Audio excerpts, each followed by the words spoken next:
You're on. All right. Welcome, fellow TFL owners, to your TFFL webcast. It is Thursday, May the 7th. I am freshly loopy, freshly napped, still stuck in this quarantine. I'm sure we're going to be really sharp tonight, but we got lots to talk about. We're fresh off the NFL draft. We have lots of rookies coming in to talk about tonight. You can see we have our special guest, Bill Thornburg, not just our college football analyst who will help us look at these rookies, but also, as we were just discussing, our esteemed rules chairman. And he will be walking us through the big new FA proposal out there. Not asking Bill to defend it. He's going to walk us through it. We will discuss it. It seems to have a lot of support already, but we'll see if we can poke some holes in it, clarify a few things. And help Bill move that process along, as he has done so wonderfully already. Thank you, Bill. Thank you, sir. All right, so let me do our panel intros, and we'll get right into things. Our new commissioner, Richard Berkman, welcome. Thank you. Happy to be here. Rich, do you have a bourbon of the week? No, we have a dark and stormy of the week. So we're going with the Kraken is the rum that's in here. We have a fresh ginger beer that is magnificent with a nice hint of spice. It is quite lovely. I'll make you one sometime. All right. Our IT director, czar, and CEO of the K-Wheels, Hank. Good evening, everyone. Happy to be here. Thank you for getting us together. Yeah.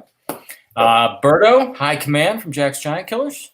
Nick, how are you? Good to be back after our couple-week hiatus here, right?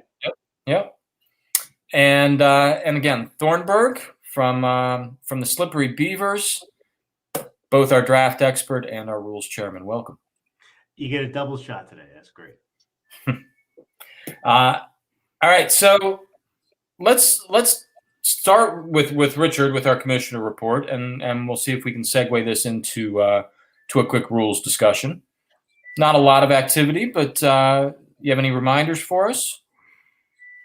No, not really. I think everything is going as planned and relatively smooth these days.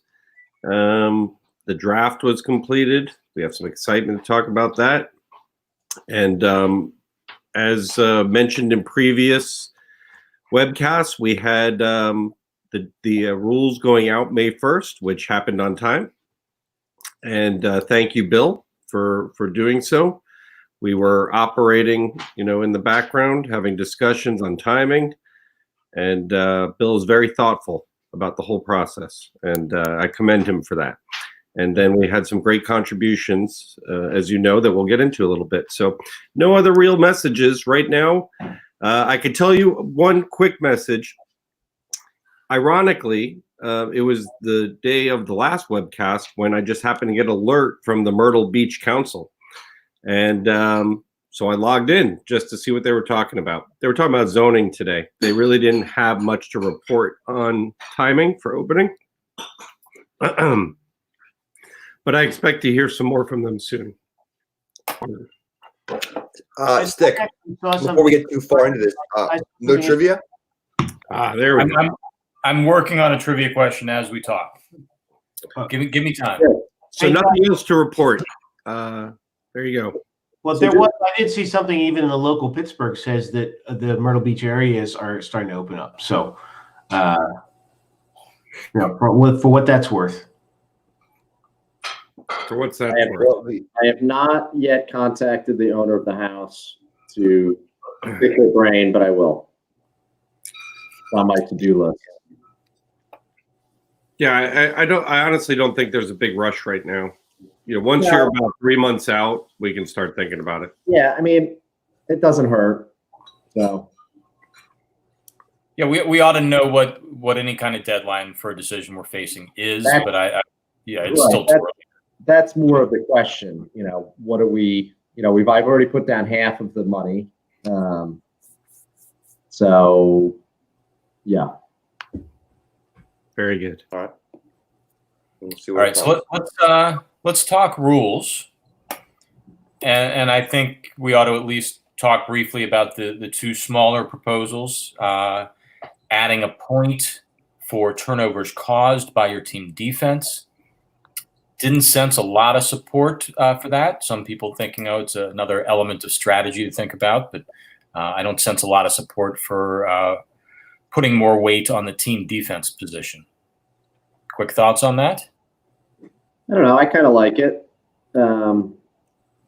Why not? I mean, if we're to the point of either have it, let's get a couple extra points out of it, or let's just abolish the defense, one or the other.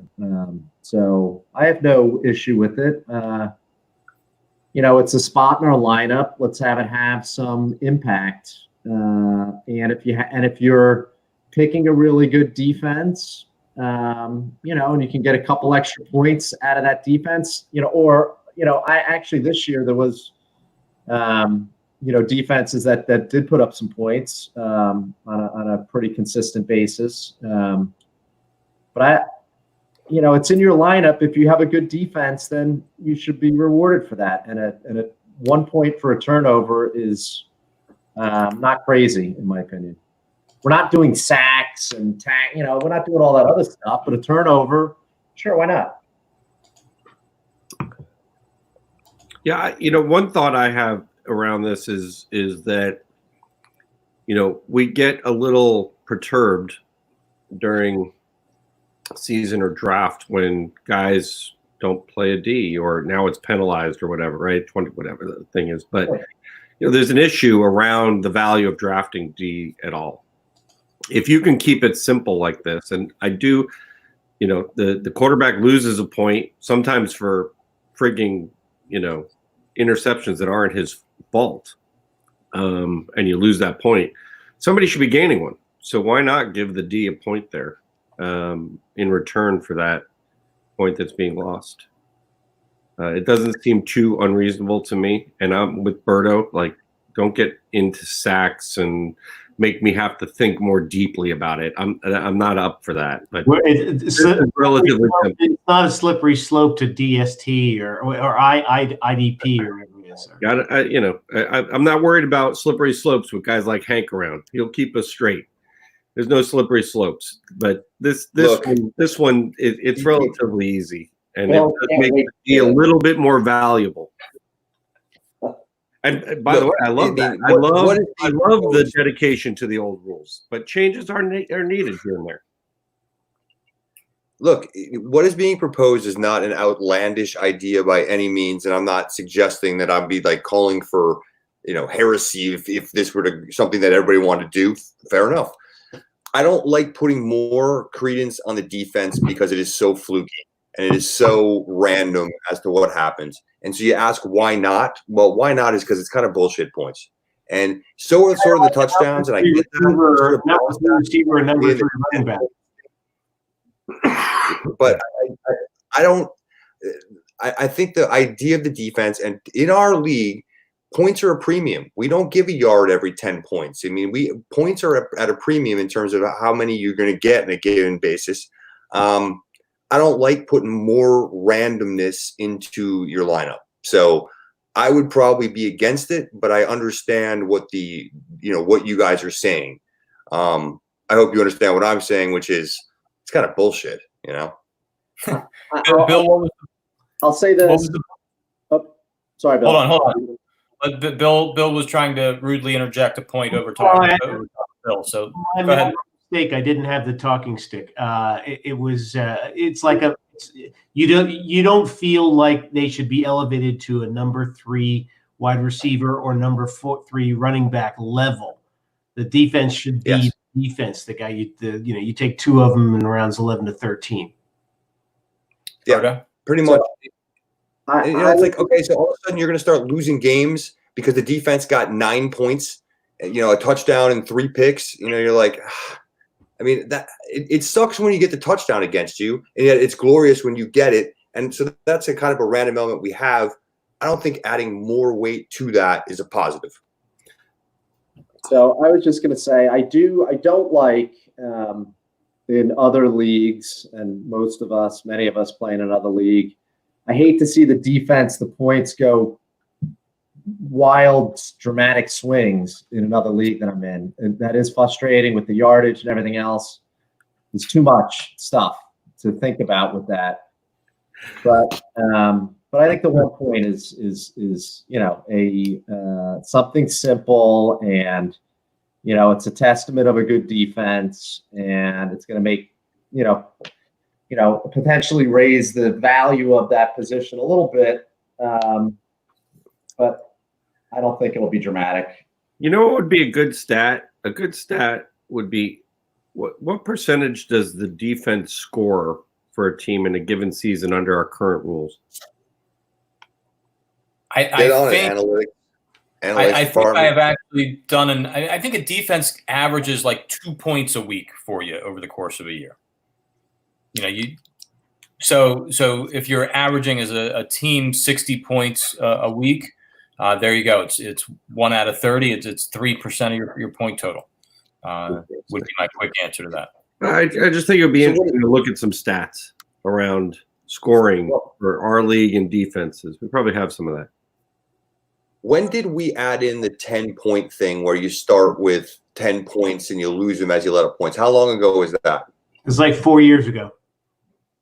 I think it's long. So here we are 4 years later. We're looking to add more points potentially for the defense. And then we'll say, okay, well, this isn't that big a deal. We'll add that. And then we'll be back 4 years from now saying, hey, we really should be counting sacks too, because those are really key. I mean, well, that's okay. If 4 years from now somebody brings it up, that's not slippery slope, Hank. Come on. It's slippery. The definition of a slippery. Very slippery.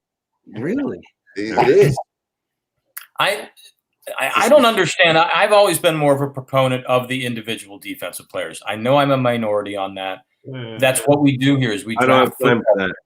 We don't draft teams. Yeah, I agree with Hank in the sense that every time we go into a TFFL week of action, one of my primary goals that I'm praying for is don't let the other guy's defense score 2 touchdowns and beat me that way. And now you're going to add turnovers on top of that. I'm not interested in more points for a team defense in a league where we draft individual players.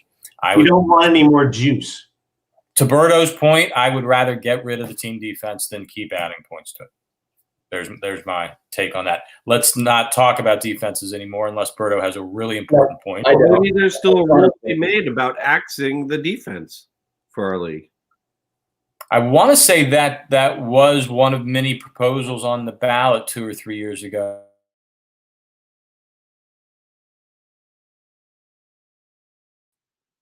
Saying, hey, it's just kind of fun, right? And it got shot to have that in there, but completely. Not too much. I don't want it to swing as many games. I feel like as you're adding more points to it, that's inevitable. It's going to happen. It's bad enough I got to worry about Justin Tucker kicking, 7-point field goals on me twice a year. 750 yarders in a game. God, I hate it. All right, so Good round of this year. the other smaller proposal was I think -3 points for a quarterback throwing a pick 6, whereas right now it's just -1 point for the interception. Adding 2 more negative points for a pick 6. Why is that the quarterback's fault that somebody on his team can't make a tackle? That is, I think this is, again, random. Why? Why? Like I was saying earlier, the tip ball, the interception that's not the quarterback's fault at all, that then gets turned for a pick 6, right? I was unlike the turnover thing where I said I do see the argument. This one is no. There's that no. I was curious as to why this one went from 1 to 3. Anyway, I mean, I guess 2 points I would contemplate, but 3 definitely no. But I was just wondering why. I don't know. Would you be a more amenative to it if it were 2 points? I guess. I mean, I'd probably still vote no. I guess, but I was just puzzled as to why it was 1 to 3. That's all. For all the concern about tipped balls and guys missing tackles on these plays, for some reason there is one play embedded in my mind, and it's the last play of Tampa Bay's 2019 season when Jameis Winston throws one of the stupidest pick 6s you can imagine that just basically sealed his fate can't come back. And you look at that and go, you know what? That was negative 3 points. And I don't want that to start a game. We got Ren egregious. Right, but how often do you get that egregious one? Not very often. Unless So you're it's James. totally random. It's totally random. Which defenses should you or quarterbacks throw fewer pick sixes that are totally random? It has nothing to do with the quarterback. The quarterback didn't tackle him. No, the GOAT does it. Matt Schaub is also coming to mind as a guy who like threw a bazillion picks. I think there are quarterbacks who do that. I don't want to talk about this anymore. This is a stupid idea.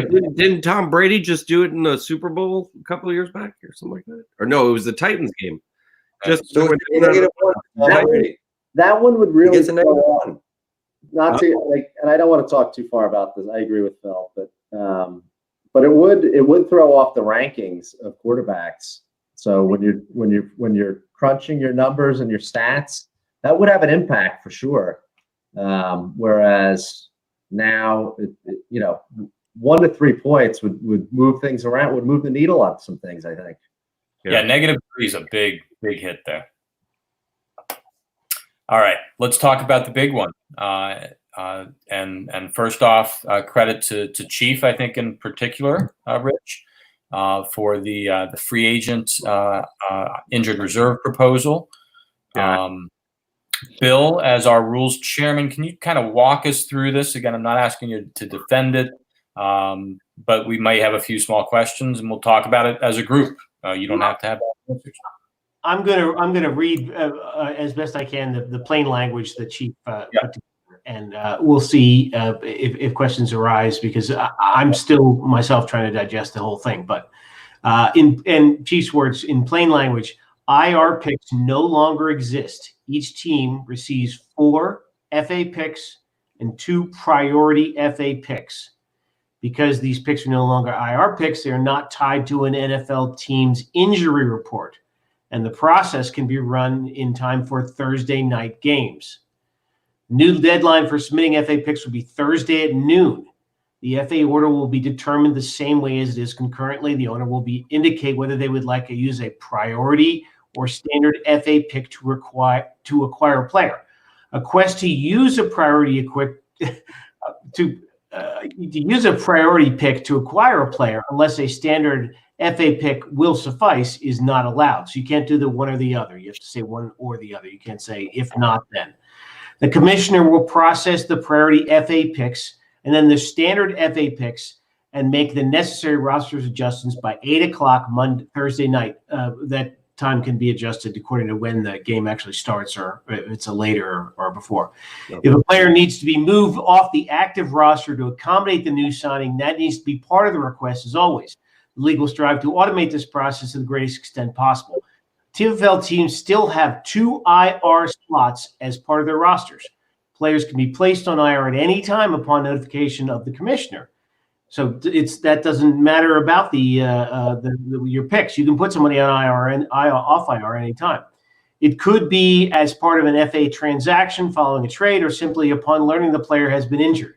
The criteria for being placed on the injured list is unchanged. Players must be doubtful or worse. Upon notification of the commissioner, a player can be removed from the IR list and put into inactive status after missing a minimum of 6 games. So week 3 to week 9, all the way through, you just got to divide it by minus 6 games. TFFL IR is not to be used for short-term injuries. There's no cost to a team to bring a player back from the IR other than by clearing room on the active roster if necessary. There must be an empty roster slot before a player is brought back. At no time will there be more than 20 players. That's one of those key things. And that actually clears up the main issue why this is brought about now. At no time will there be more than 20 players on the active roster. Players may be cut or traded from IR. However, the 6-game minimum stint remains. Oh, that stint, we have to work on that word. Remains with the player. Note that the commissioner or his designee is the only entity authorized to manipulate the IR slots on the league website. Therefore, no move is official until his acknowledgement.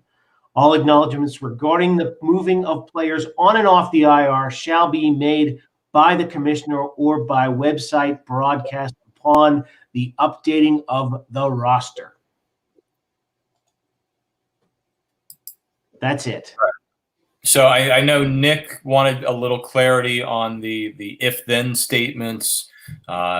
It's a priority pick. No, if I can't get him as a priority pick, I'll do this. And that I think has been cleared up. That was a little muddled in the text, but I think we knew what Chief had in mind there. That's correct. Yes, that'll be cleaned up in the ballot measure when that's on there. To me, I think this rule is very clear on one thing, but I just want to get it out there. The Devontae Freeman situation again. It sounds like you can very clearly put somebody on IR separate from this weekly process. You can do that. If I make a trade for an incoming player and I need to clear a roster spot on a Tuesday, I can do that by putting somebody on IR. I can release somebody at any time. I can put somebody on IR at any time. You can only acquire people through this Thursday free agent process. And again, that the dropping process still has to go through the commissioner. You cannot do it yourself on your own on the, that has to be, hey, I'm going to drop this guy, do it. And it has, it has to be logged. Correct. Yeah. Correct. So, Hank or Berto, go ahead. Yeah, I think it's really good. I only have two issues with the whole thing. And one, Rich, you chime in on this, but today in our FA IR process, it goes through Saturday at noon. So, people have a little bit more time potentially. Well, maybe not, but whatever. On Saturday, you can run the process right. And if something doesn't happen correctly, or if there's whatever, you have till Sunday to correct it.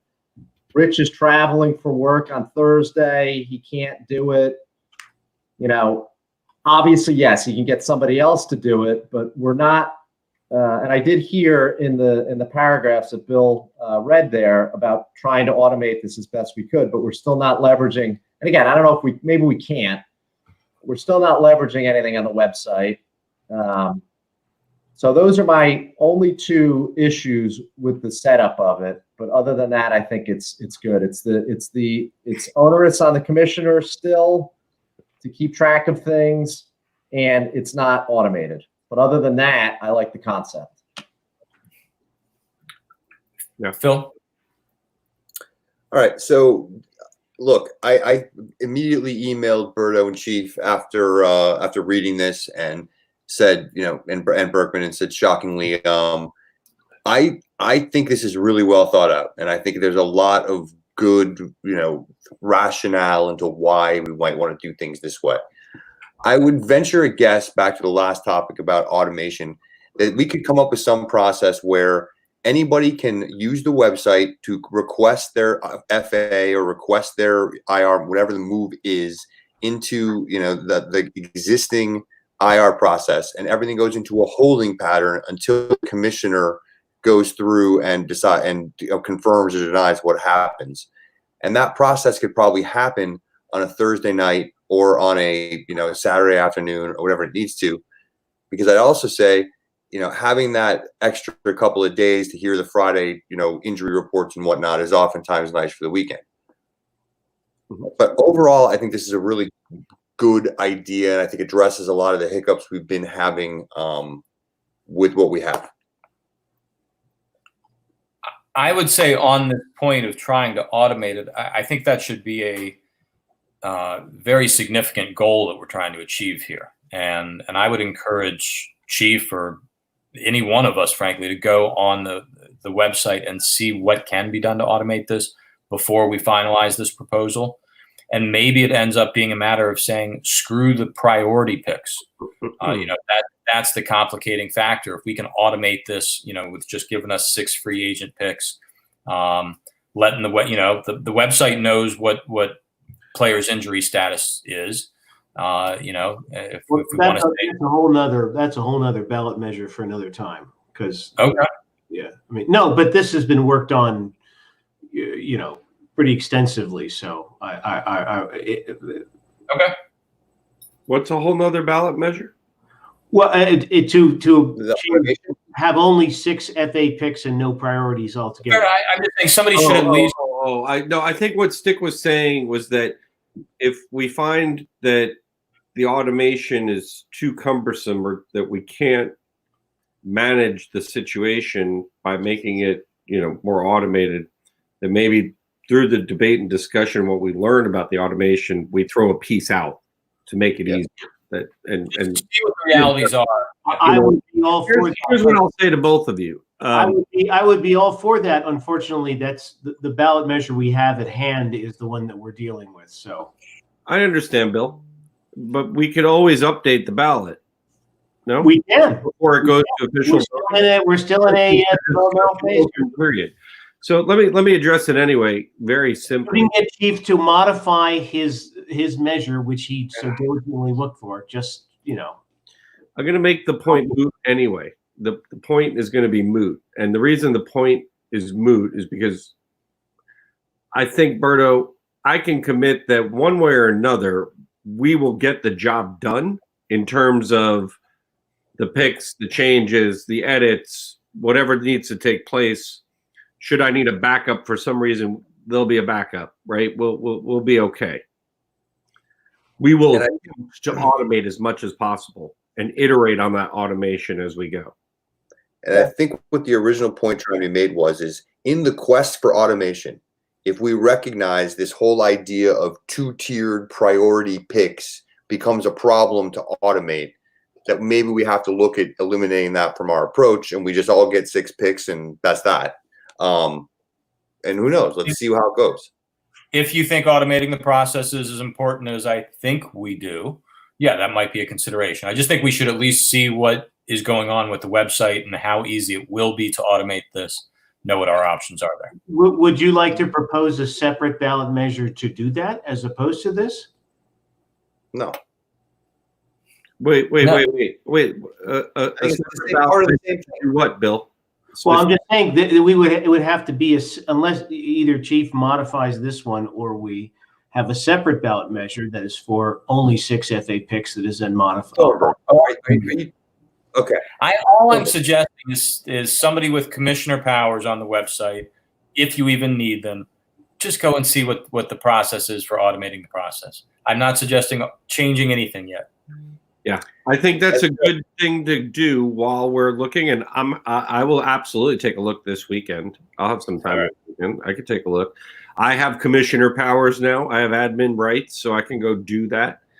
But I do believe you can go look at the capabilities as well. So if anyone is so inclined, by all means, go check out CBS Sportsline capabilities. I'm sure they sell you on that shit when you, are buying into why they're better than everyone else, which we can debate for another day. But as for another rule, we could have some sort of, what, Bill? What would be an interesting, not necessarily a rule, but a poll, right? A poll, which can go on the website or in the rule thing was, I wonder how much people do want more automation, Stick. I don't know the answer to that. You made an assumption that everyone would like to have more automation. I'm not so sure about that. Okay. People like the idea of emailing the commissioner, having a little debate about things or checking in on stuff. I'll take care of the poll. More personable about our league versus just going and clicking on stuff and not talking to anyone. I could be wrong. Yeah. And I think it's important to point out for 20-something years now, we've not ever, I think, really had some crazy issue where, oh my God, the free agent process didn't get run. And, True. Yeah. I'm a commissioner now. Anything's possible. I'm just saying we are changing the dynamic a little bit. It is on Thursday. It does compress the timeline. That's all. Something to think about. But I think it merits the rule again. Investigation. It says, let me just read it, Berto. The commissioner will process the FA picks and then the standard FA picks and make the necessary roster adjustments by 8 Thursday night. So that means the new deadline for submitting FA requests is Thursday at noon. Right. So during your work, that probably is the biggest change out of the whole thing. Because here's the deal. I have to really give Chief credit for not only the dynamics of the rule itself, but taking 3 years of this debate. You just got to look at this being 3 years plus maybe of debate. It went through seasons, we put it off, and it was too complex, we couldn't figure it out, you know. And then we had situations, and we continued to evaluate and say, oh, look at that. If we had done that rule, right? And we got to a point now where he really put it succinctly for us all to consume. And I think that is the major achievement and genius of what he's done. But I would say, don't base the decision of the Thursday on the commissioner's ability to execute.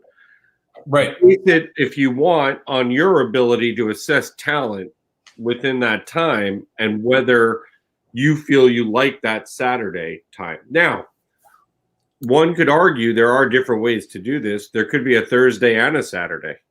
That's what I'd go for. And, If you want a Thursday player, then fine. oh, Let's why submit not? that. Think about it.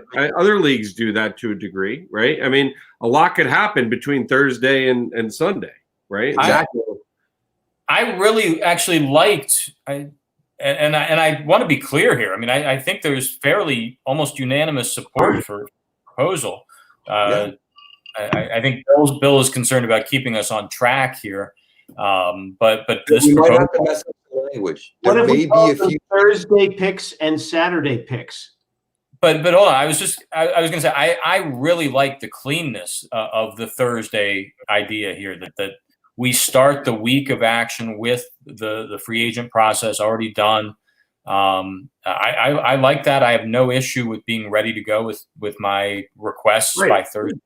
Yeah, That's good. I don't either, personally. good.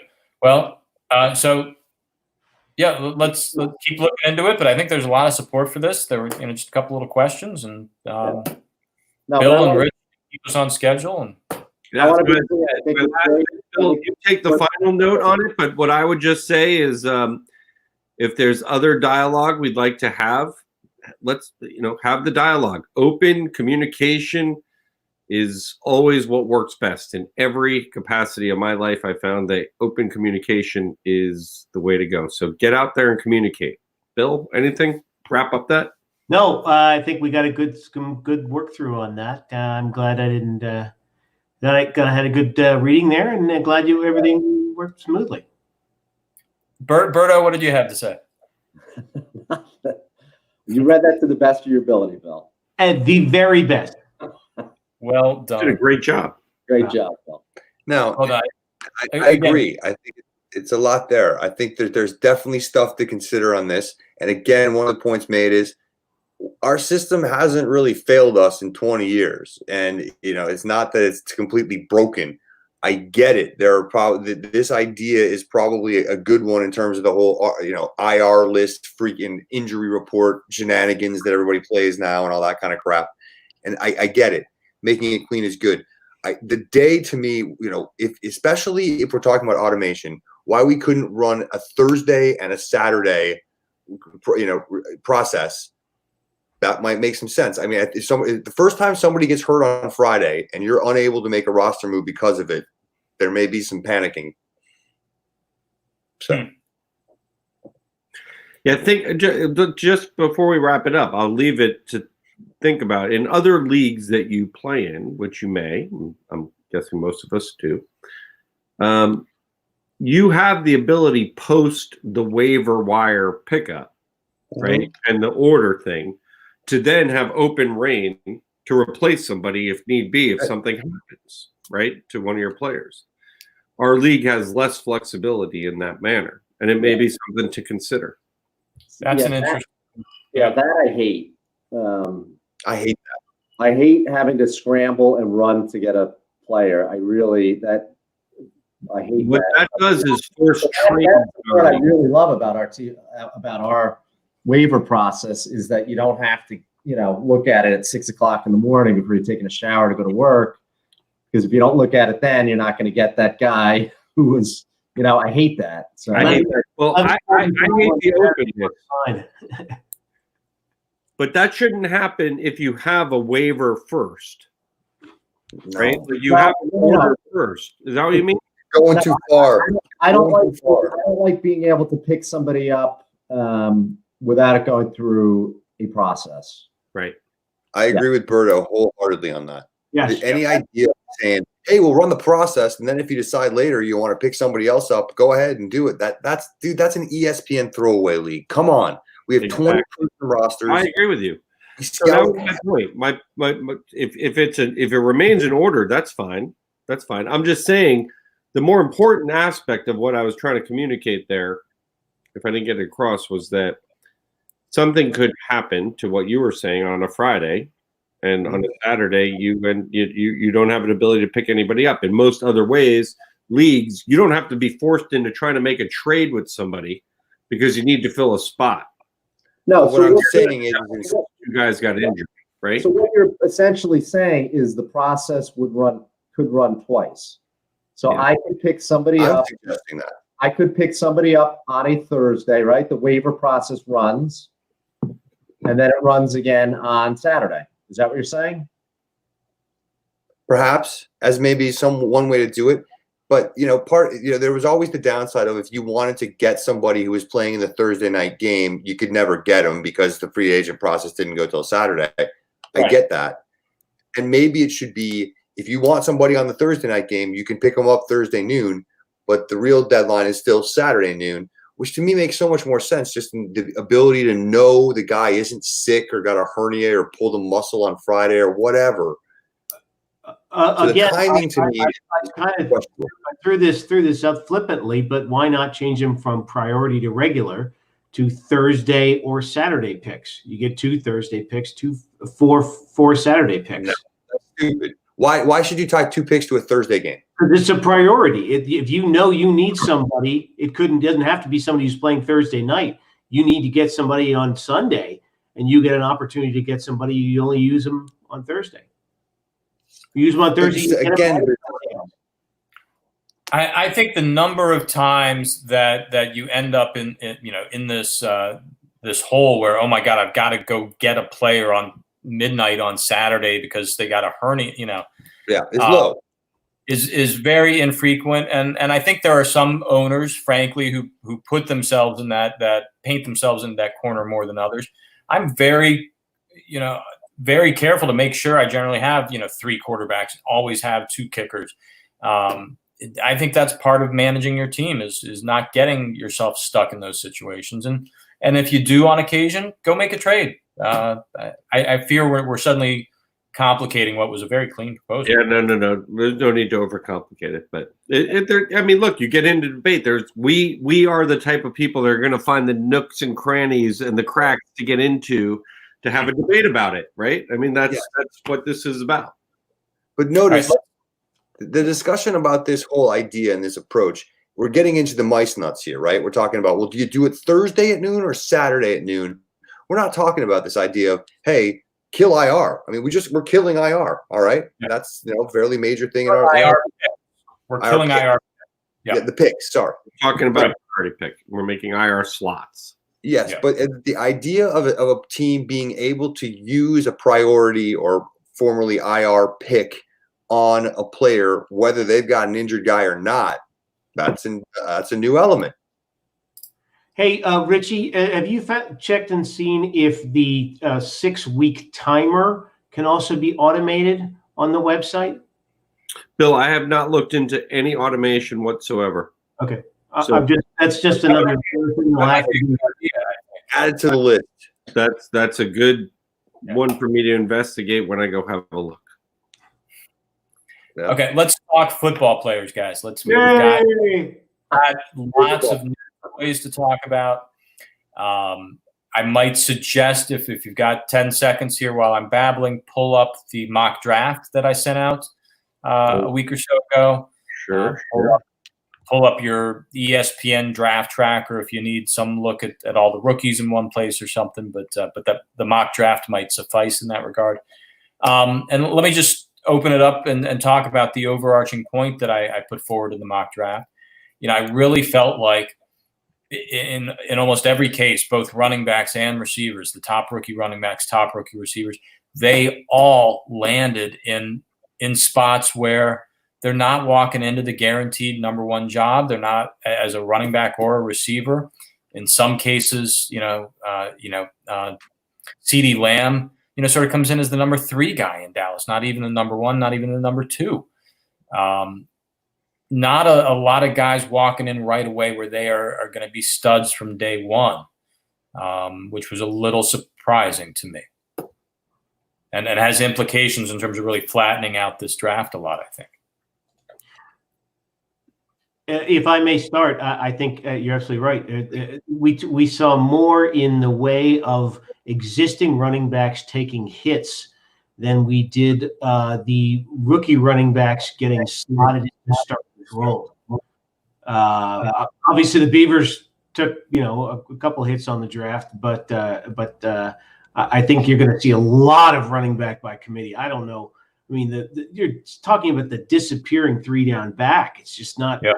It's not feasible anymore. And those guys you hold on to like grim death when you have them.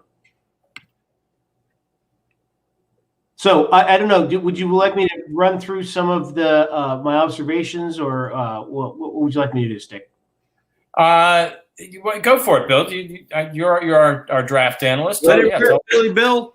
Well, I mean, obviously, we all value running backs as much as we ever have, and they're you're gonna take them whenever you get a chance. There are 5 running backs worth drafting, probably 1 through 5 in the draft. 2 that have the higher probability of getting a start and contributing immediately. Obviously, and we'll all learn how to pronounce this eventually, but Clyde Edwards-Helaire with the Chiefs, but he's going to be in a timeshare with Damon Williams. But obviously, what the Chiefs do, it doesn't matter. They could support 9 backs. I mean, it doesn't matter how many, So, and then to the Beavers, malaise, Jonathan Taylor goes to the Colts. I don't know if he's going to have as much in the way of 3-down capability, because I think they liked Mack at first and second down. He just wasn't the 3-down option for them, so I think that's going to be definitely a timeshare. But he has a lot of miles, but obviously the time that he put a 4.39 or something in at the combine. And hey, I was the first guy. Anytime you look at a Stanford back, you're like, oh my gosh, you can't have a guy who's Stanford. They always have 800 carries. Well, hey, listen, I'll be the number 1 to say I love Stanford backs. So with Christian McCaffrey. So anyway, after that, so that's 1, 2. I don't know what order somebody's going to go with that. With what we're going to see with that, but and as I bring up, excuse me, I do have the essential document. So we have Senators Fats there, and Sens will have to make a decision, but that's either one they're going to win with. Then we get into the next 3, and none of them are in clear-cut situations where they're going to produce immediately. DeAndre Swift of Detroit. Detroit is such a waste area for running backs. It just seems like they churn through them day and the next week they got another guy. Next week they got another guy, and I don't know what it is, but it's not a great opportunity. J.K. Dobbins, who I was a little miffed at, I wish the Steelers would have taken him, but he goes to Baltimore, where they got 4 running backs there now. Talking about are they going to throw the ball at all? Who does this help? Now, down the line, because they've got expiring contracts and stuff like that, year 2, year 3, maybe he's going to be the guy. But that's a lot of there's not many balls that are going to go in his belly. And then the most intriguing one, obviously, is Cam Akers to the Raiders. Not to the Rams. To the Rams. Yep. And mostly because he's more talented than the other guys on the team, not because he's a superstar back that's going to tear it up. So that's your one. And listen, they know if the Rams find a hot hand, they're going to ground him into the dust. So you never know. It would be the risk of the high, low floor, high ceiling kind of thing. So that's your top 5, and then you're getting to a group of wide receivers that is just too deep to even start balancing. You look at the guys who went to teams that had a need. I mean, Jalen Reagor to the Eagles, but I mean, isn't he just a Deshaun Jackson kind of scat back thing? Jefferson to the Vikings, but he's going to be. Phil, correct me, but he's going to be third on the depth chart there, probably. Him and Thielen. Yeah. Yeah. Ruggs to Henry Ruggs to Las Vegas. That's interesting, but that's a Raiders pick. That's a height, speed guy. So there's just, I mean, you got two guys who everybody knows are going to be good. Whether they're going to be starters and contribute 100% at the get-go, we don't know. Three running backs then who all have the capability of doing stuff, but went to weird spots. Then you've got a gaggle of 6 to 10 wide receivers, including the Steelers taking a beast of a wide receiver that Ben always wanted. So it's the waiting process by everybody. We're not going to find out. We're not going to know until probably like the week before where those 6 wide receivers are going to go. So you've got some finished products in Jerry Jeudy and maybe Michael Pittman, but they're not physical specimens. But it's going to be fun. It's going to be a whole bunch of fun because this is going to happen so fast. We haven't had OTAs. We haven't had anything. We don't know what's going to happen. So these guys are going to get into camp, and suddenly we're going to, oh my gosh, this guy who was a 7th-round pick or 6th-round pick just showed up, and we didn't have medicals, and suddenly the 2nd-round pick has got a torn patella or something. So. And real quick, the other thing that sort of flattens out the TFFL draft a little bit are some of the keeper list conflicts I identified. Phil at the K-Wheels at number 7 overall, are a logical spot to go take Jerry Jeudy, except they already have Cortland Sutton.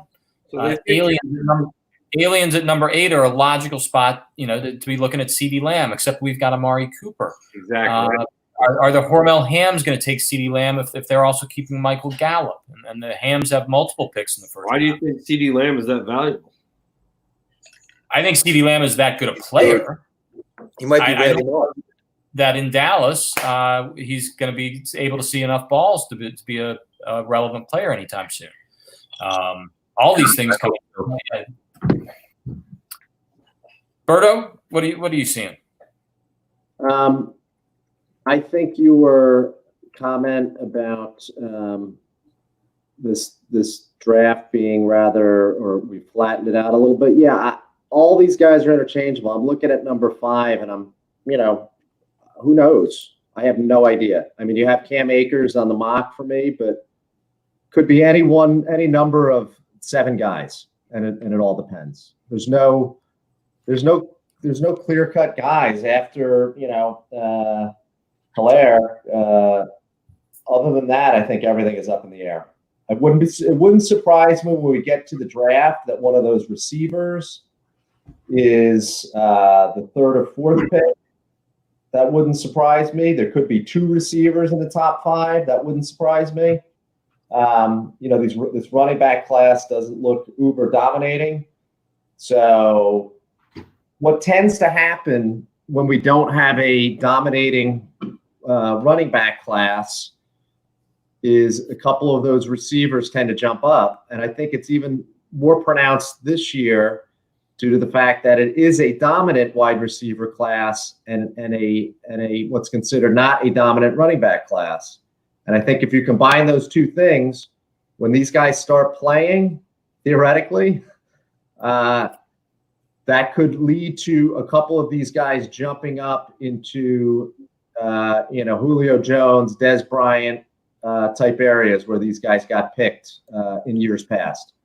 See, I would have agreed with you before the NFL draft on that. I think Jerry Jeudy, I think CeeDee Lamb are talented enough to merit those comparisons. And then they go and land in a spot where CeeDee Lamb is not going to catch 50 balls this year. I don't think that matters. I mean, you're in a good offense, and think about it, the flip side of that. If I'm across from, Jerry Jeudy is across from Cortland Sutton, that could theoretically help him too. If this guy explodes and he's going to have single coverage, they're not going to rotate guys over to him. I mean, it could be a benefit. Who knows? My thing is talent wins out. I care less about what team they're on. Obviously, you want a running back, as an example, who's going to get the opportunity. I think that's a little bit different. Receiver, I think, you put them on the field, they're going to get balls if they're talented. They're gonna perform, and that's that. So I think when it's all said and done, a couple of these guys are going to move up. Let's recall that it wasn't 7-8 years ago that you gave a wide receiver 3 years before he was supposed to be a stud or whatever. So especially with the way things are spread out, I think you have to, especially with wide receivers, take the long picture instead of whereas running backs in the opposite direction. They're gonna, if that guy works, they're gonna run the wheels off him, and he'll be done in 3 or 4 years. So you have to look at each one a different way. Yep. That's a very good, that's an astute observation, Thornburg. You beat the hell out of the running backs early and often, and you nurture the wide receivers like flowers, and hopefully they bloom as they get to their 3rd year. I mean, the thing about this receiver class, just going to that, is Judy and CeeDee Lamb, according to all the draft charts and whatnot, are like 2 of the best receivers to come into the league since like Julio Jones and AJ Green, and so if they're that good, all right, that might, are they better than DeAndre Swift or they Akers? Crowded. They went to crowded wide receiver cores. They went Cowboys and Jerry. But I'm shocking. I'm agreeing with Berto way too much lately. It's starting to throw me off. But he's right. It's about getting good talent. The scheme, all that stuff, they'll figure that out. And Amari Cooper, sorry, Stick. Amari Cooper is as overrated as anyone has been. So I think if CeeDee Lamb is that good, he can beat him out, no problem. We'll save the Amari Cooper argument for another day. That's fine. That's interesting. And again, I kind of thought we were headed in that direction before the NFL draft. And if that ends up being the case, it's going to push guys like Cam Akers and, that what I would call the 3rd tier of rookie running backs, the Zach Mosses, push those guys down to the 7-8 range where Hank and I are picking. Maybe. But what a weird thing here. How about the Packers taking the BC guy, AJ Dillon? Yep. I think in my mock I had him going to the Aliens in the 2nd round, but he's kind of at the tail end of that 3rd tier of rookie running backs. The Packers draft was just bizarre. Wow. All right, so I have a few things. So going back to the running backs, I completely agree with you on Detroit. This is why I jettisoned my former Detroit running back. Carry on. But it goes further than that. I mean, you saw a lot of teams adding depth. So we talked about Baltimore, right? I mean, the value of some of these really good running backs, or guys who you would expect to be good running backs, the talent is just being buried in the depth chart, and it's unbelievable. So look at Hill that Ralph drafted, right? Justin Hill. He's going to be 3rd or 4th on the depth chart. What happens to that guy? He's got talent too. 2nd round pick last year. Who? It wasn't Hill a 2nd round pick last year? Yeah, that's what I'm talking about. There's some running backs that went pretty high last year. And it's interesting that we really have to rethink how you look at some of the running backs that you're drafting and the value of those high picks. For 2 years, this is why, I don't have a 1st round pick. I don't care that I don't have a 1st round pick. I go back and look at the past 4 years, maybe 3 years. The value I got on my 1st round pick is minimal compared to the rest of the value I got in my draft. Got to pick 1st, 2nd, or 3rd. 1st, 2nd, or 3rd. Yeah, exactly. I mean, if you're going to end up getting one of those players that are the premium players, well, this is why you're there, right? You're going to get one of those guys, and I've had my opportunity 2 or 3 times in my TFFL career to have an early pick like that, and did okay. But I feel better personally that you look at what again, I don't want to make this a Lizards thing, but 2 top 10 running backs right now in most things you look at between Eckler and Mixon. I went from having guys in the 20s and 30s last year to having guys, call it the top 15. I don't care. Eckler and Mixon are there now, right? Kerryon Johnson, you're going to find him somewhere like 30 now, right? And you look at the guy I drafted last year, which was probably a mistake, was the New England running back who is tremendously talented in Harris, right? Tremendously talented. But he's buried behind Michelle. He saw one game with 12 yards. That was it. Yeah. Do I keep a guy like that? The talent's there. But you could say, you're going to go draft an Akers, or maybe he's a bad example, but one of these other running backs, and you're holding on for 3 years without him seeing the field, which is more like what the receivers are that we used to do. And now you're expecting CeeDee Lamb to show up. And my guess is that, was it Jefferson is the Vikings guy? Mm-hmm. That's Hank's pick. That's who's going to be on his team at 7. I don't care whether CeeDee Lamb or the other guys are available. He's going to have Jefferson on his team.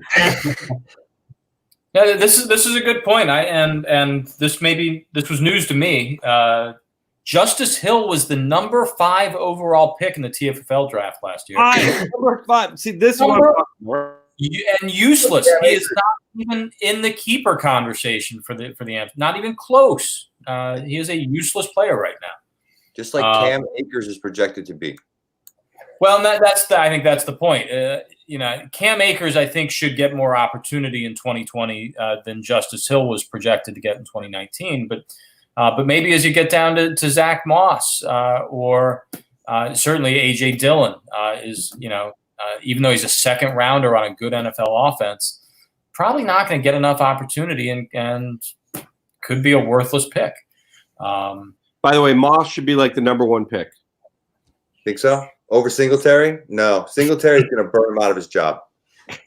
Yeah, no, I actually think Singletary's going to have a fantastic year. Amazing. And we've talking proud. Go Bills. We talked about this in a recent webcast. The fact that there are very few true 3-down backs anymore. But there are some teams, and I think Indianapolis is a good case. Baltimore is obviously a very good case. They want to run the ball, and I think there's enough handoffs to go around in Indianapolis for Mack and Taylor to be fantasy starters together. Dobbins, Baltimore clearly likes Dobbins. I think he's going to take more carries from Ingram this year than you might think right now. Oh, Ingram definitely lost value. Definitely lost value here. There's no. I think J.K. Dobbins by week 5 is getting a lot of time. Mm-hmm. Yeah, and the talk about why the Steelers passed ones on Dobbins was he was more like Benny Snell and Connor already. So that's why they passed on him and then got a scat back type guy from Maryland in the 4th. Yeah. We'll keep talking about this. I don't want to dwell on it, but I'm going to keep asking it because other people than me have brought up the name of Joe Burrow. I don't have him in the first round of my mock. Is there any chance he sneaks into the first round? Who's that? Benny Snell? Joe Burrow. Joe Burrow. No, there's no chance. Don't hit anything. Bill, how did that sound? Beavers taking Burrow at the end of the second round. No. At the end of the first? No. No, the end of the second is I think where I had you do. Oh yeah, yeah. I mean, that's about the part where we'll be looking at a quarterback. So, but I don't know that we're in win now. We're not. That's not happening.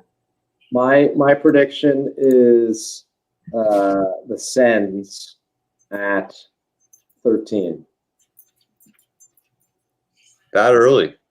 Yep. They have 4 of the first 13 picks, dude. That's true, man. That's my 4 of the first 13, Kramer. Yes. 4 of the first 13 picks. Good for him. Yeah, and I think he'll look at that and say, I can, I'll grab a rookie running back, at when's his next pick in round 2?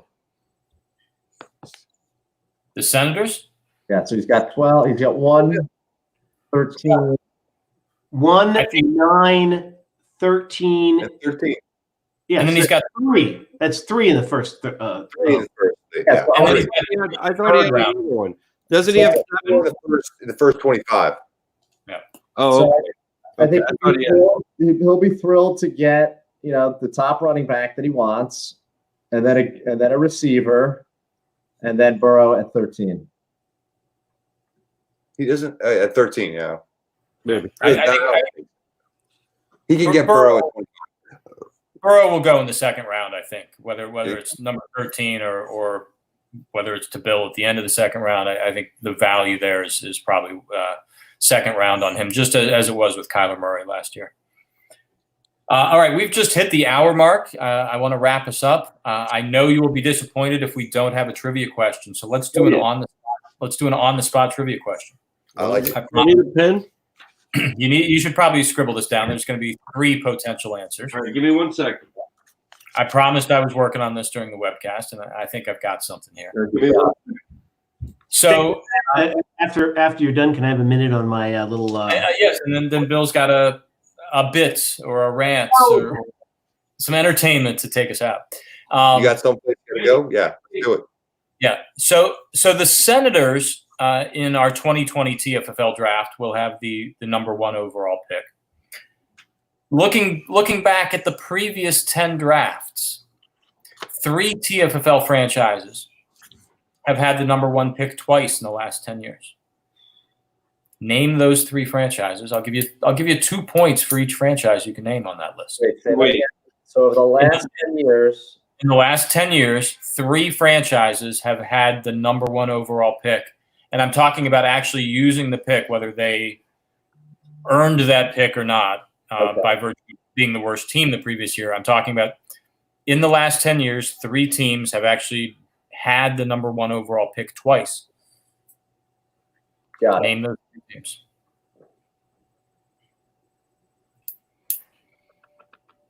I can only think of one.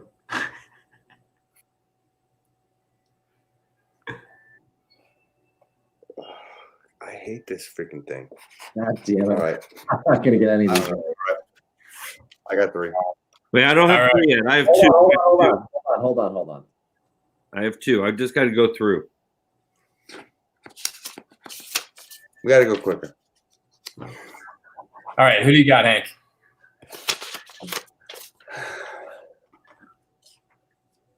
Ampac, Beavers, and Sens. All right, I'll give you guys the answers. You can grade yourself. Wait, no, see all of them first. Okay, Mongols, Beavers, Devils, Beavers, Wheels, Sens, Beavers. Yeah, I think everybody had the Beavers. That's interesting. It's kind of hard to forget when you have number 1. The Beavers are not a correct answer. Really? I was thinking too far back. Damn it. The Senators are a correct answer, and I'm not including the 2020 pick they're about to have. They were number 1 overall back in I think this is 2010 and 2011. So the Senators were one of the correct answers. The Aliens, another correct answer. Really? I thought about Elliott. Never had the first. The Aliens took Carlos Hyde and Trent Richardson, number 1 overall. Yikes. One of those picks was a trade, so we didn't earn it by being the worst team, but we traded with the Hams to get into that number 1 spot. And the third team, the Amsterdam Packers. Yes, good. With I think that was Fournette and Zeke Elliott back to back. Yeah, good. You all guessed the Beavers because we draft so well. It just seems like we picked them. Damn. Well, you just had the number 1 overall pick last year, but that was your only time in the last 10 years in that spot. So this is I remember what Curtis. Hey, cleaned up on that question. Wait, what'd you get? 3? Hank got 2 out of the 3, so Hank gets 4 points. I got zilch. I got 1. No, I got none. I got Tony. I got none. 0. Berkman, how many did you get? 0. I got nothing. All right. So 4, 2, 0, 0. The guess. And so let's just go back real quick and remind ourselves who the Senators got in 2010 and 2011 when they I would bet that one of no, it's not. Never mind. Achilles, no. Kajun, no. I totally forgot about the impact. I'm thinking of Bengal. I totally forgot about the impact too. I'm thinking of Bengal. 2010, Ryan Matthews, #1 overall pick. Ryan Matthews. Ooh. 2011, Mark Ingram, who did nothing with the Senators. Then. Right. Yeah. So we'll see if they can do better this year. All right, there's your trivia question there, and there's our webcast. Hope all our fellow owners are staying safe and sane out there. Being the key point. Yep. We'll hopefully as a country be heading in the right direction here. I know it'll be a gradual process, but hopefully heading in the right direction. And hopefully we're talking soon about, whether we're really going down to Myrtle Beach, really having a draft, having training camp, if it's all on schedule. But I think we'll start to get some answers in the weeks ahead. We'll get a sense of how good things are going. But in the meantime, yes, stay safe, everybody. That we're not out of the woods yet. This thing is still out there. You don't want to get it, I don't think. So stay inside for as long as you can. We'll see how things go here. Let's come back, within the next few weeks. We got nothing else to do. Let's see a TFFL offseason trade happen, maybe. Give us something to talk about. Bill, what is the next step in your very clear, before I get to your rant, your very clear rules process here? Well, it much like how we, whether we know things are going to happen. I'm just gauging by participation. We had a burst there, people talking about things. I'm hoping the webcast will generate some more conversation. But the goal is to have everything voted on by the end of May. So I'm hoping that we can finalize the language of the ballot measure. If anybody wants any changes, I haven't seen any proposal to change things yet. But we'll do that if it requires, obviously, with the input from Chief, because it's his well-developed document. So, but we're not in a rush. But I think getting everything finished by the end of this month is easily doable. And if people have things they want to say, get it out there, and we'll make sure it happens. All right. So give us an exclamation point for the webcast here. An exclamation point. I was reminded that on ESPN the whole weekend they had stuff from the Ocho, which was their kind of wacky channel. And it reminded me of when I was a kid watching ABC Wild World of Sports, because they'd have the regular stuff, Chris Economaki at the Indian 500 or whatever, the cliff diving, but then they'd have like some guy sliding on his ass being towed behind a truck or something like that or whatever. And it was just great. They had stone skipping. They had Golden Tee, actually the Golden Tee Championships, cherry spitting. I didn't even know it was a thing. They had like hour-long shows on these things. And then they had this weird-ass puppet boxing, which I never got. It was like guys with jousting sticks and stuff. And they were people were really into it. And it was just, I don't know, it was quirky and it was weird, but it took me back to the days when I was, 6 or 7, first getting introduced to sports and watching. It was like a 1-hour show on Saturday for the Wild World of Sports. Real quick, I think Hank texted me at like 2 a.m. about, what was it, death diving or something? I mean, dude, it was crazy, guys. The things that they're showing on TV right now to entertain us are outstanding, especially in the late night hours. I mean, these guys are so stupid. It's like, how stupidly, dangerous can you throw yourself off this cliff? And World Death Diving Championships. Yes. That's insane. This was a sport. Wow. Well, people Bill, are doing this. We're not that weird when we get into the grand scheme of things. No, not at all. No, I think we're more towards the sane side. Oh yeah, especially with age. This is just our 6th webcast during the coronavirus, time here, so. And clearly hell's freezing over because finally the Arctic vortex is coming down on us. Yes, right now, and then and the death hornets and the death hornets or murder hornets. Right. The murder hornets.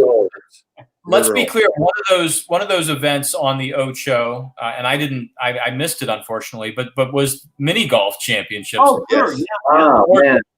That. Yes. Staple. I only You record that, Stick? I missed it. I bet you I can find it. You can find it. Oh, you got to be able to find that. ESPN app, guys. Go to ESPN's app, and plus you can get all this stuff. It's great. Plus channel or whatever on. Yep. I'm gonna have to introduce dreidel spinning. Ooh, They have it already, dude. Don't be surprised. Stone ball, the dice. You can tell. Can we get dice on there? I'll bet They- you could. Nice. Yeah, sure. We can film it at the Wolf and Warrior. Get some of your old decrepit friends and get them all together for some big, huge tournament. And have Young, old, we can bring them all to the Wolf and Warrior, baby. Go to the Wolf and Warrior, people. Order something. Get some from the Wolf and Warrior. take out. Man, I hope we get football. Do that delivery. I really hope we get football. I'm worried that we're not going to get football. I hope and we we're going to be talking about It's gonna happen. Everything according to schedule. Might be empty stadiums, and we have to hit buttons to make the crowd noise. But honestly, I don't care. Play it. Fine. I like that. Buttons to hit the crowd noise. Yeah. Fine. Yeah, it's like Sure. checks. When you hit the button for the booze when you play checks. Yep. Hockey. I love it. Hit the boo button. Oh right, yes. The boot, Hey. yeah. Little They thingy. could just superimpose a crowd in. Hell yeah, just cover it in green screen. Cover the seats in green. Come on, Dallas has like that Halo thing. You could have brawls in the stadium. You could have brawls and the fans going on. Well, you show off stuff. And strippers. You could choose to watch strippers instead of the fans. What's Aren't that? those just the cheerleaders? Don't they already have those? Hey, listen, I know we're already 112. No, I'm gonna waste 2 more minutes here as long as we're at 112. And as long as we're talking about innovations and the fans and technology. Forgive me if I brought this up before, but my news hook here is that the NFL, I think, just turned its back on the idea of reviewing instant replay any longer. Yeah. They abandoned that. Yeah. Why not? What do you mean reviewing instant replay? Last year they did the experiment where you could challenge instant replay, not instant replay, pass interference. I'm sorry. Oh, okay. I was very confused when you said that. Yeah. You could challenge pass interference, and they're doing away with that. Why not turn instant replay, turn these calls over to the fans at home? Just like Dancing with the Stars or all the That'll So never whoever go has more fans gets the call. no. America. How many times do we see these calls? The and we Cowboys know would get every call. Cowboys The America's team. I think you'd have too much bias. So, hey, IBM figures out a way to create a bias formula that filters out the bias. we It's are- right. real. It would make fans so much more engaged with the game, and there's a way to get the bias out of it. Oh, that, Giants versus there's so Browns. much there. That's an entire webcast. That's an entire webcast. We're done. We're done here. 30 seconds, America votes, boom, move on with the game. Americans Got Talent. I mean, come on, dude. No, stick. We're done. He's Wrap not it up. far off, Hank. He's not far off. On that note, Stay safe, everybody. We'll be back soon to talk about something. Or not. Bill, Rich, bring us home with the rules proposals and some follow-up emails, and we'll vote and have something to do. Thank you. Take care. right, Take boys. care. Good night, everyone. All right, guys.